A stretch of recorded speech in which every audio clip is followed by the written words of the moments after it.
Katika utafiti wetu, wavuvi wengi ambao wanatumia gesi katika shughuli zao za uvuvi wanafanya kazi katika mazingira hatarishi.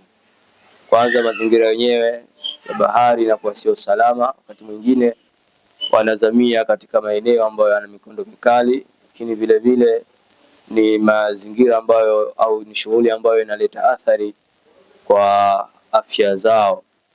Ndipo tumegundua kwamba wavuvi wengi huwa wanazamia zaidi ya chupa 2 kwa siku moja, ambapo kwa wiki wanaenda baharini zaidi ya mara 6, jambo ambalo linaweka afya zao katika hatari iliyokuwa kubwa kuweza kupata maradhi ya decompressional sickness, ama kwa Kiswahili tunasema maradhi ya ganzi kama wavuvi waliozoea kuyaita, maradhi ambayo yanasababisha athari ya mtu kuweza kupooza mwili, ima mguu na mikono, au kupooza mwili mzima kabisa, na muda mwingine kupata athari za kifo kabisa. Tayari kuna matukio mengi ambayo tumeyaripoti katika utafiti wetu ya watu kupata matatizo ya stroke au kuparalyze, lakini vile vile kuna vifo mbalimbali ambavyo vimeripotiwa kwa watu kufariki kutokana na shughuli zao hizi za uvuvi wa uzamiaji.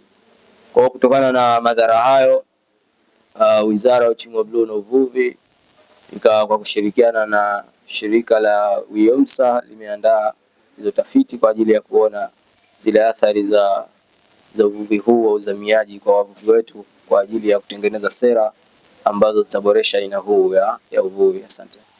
Lakini tumegundua kwamba shughuli kubwa katika hawa wanawake ni ukulima wa mwani. Maanake katika watumia pengine 76% wote walikuwa wanajishughulisha katika ukulima wa mwani tayari, na pia wamesema kwamba wanafanya kazi hizi kwa ajili ya kukuza kipato chao. Baada ya kuangalia hayo, lengo ni kupendekeza sera na mikakati madhubuti kwa ajili ya kuwawezesha wanawake kiuchumi.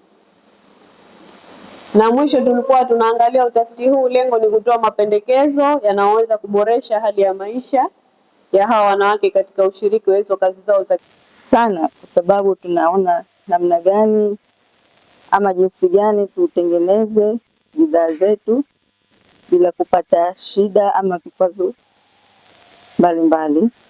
Pia unatusaidia kupata yani namna ya kutumia hizo bidhaa, kama tuseme kwamba inatusaidia kujiajiri wenyewe binafsi kwa mashirika mengine. Kwa mfano, tunahitaji mashine za kusagia mwani, unga mwani, lakini pia tunahitaji zile mizani ambazo kwa tunapimia zile unga zile. Kwa mfano, tuna robo kilo, tunataka zile mizani za kupimia, lakini pia tunahitaji mambo mengi zaidi. Kwa hiyo tunaomba kama wanawake, kwa hiyo tunaomba wale wanaofanya utafiti wayapeleke mambo hayo zaidi, hasa katika mashirika ama kwa serikali zaidi. Itatusaidia kwanza, tutaweza kujua kwa wanawake na sisi tumefikia kiwango gani katika kushiriki, lakini pia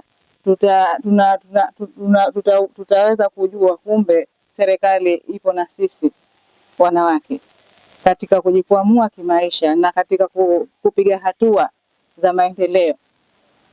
Kwa hiyo tunajua kumbe serikali ipo na sisi, inatupa kipaumbele kwa sasa. Maana kumbe uchumi wa bluu ni fursa, na fursa zipo, tuzichangamkie.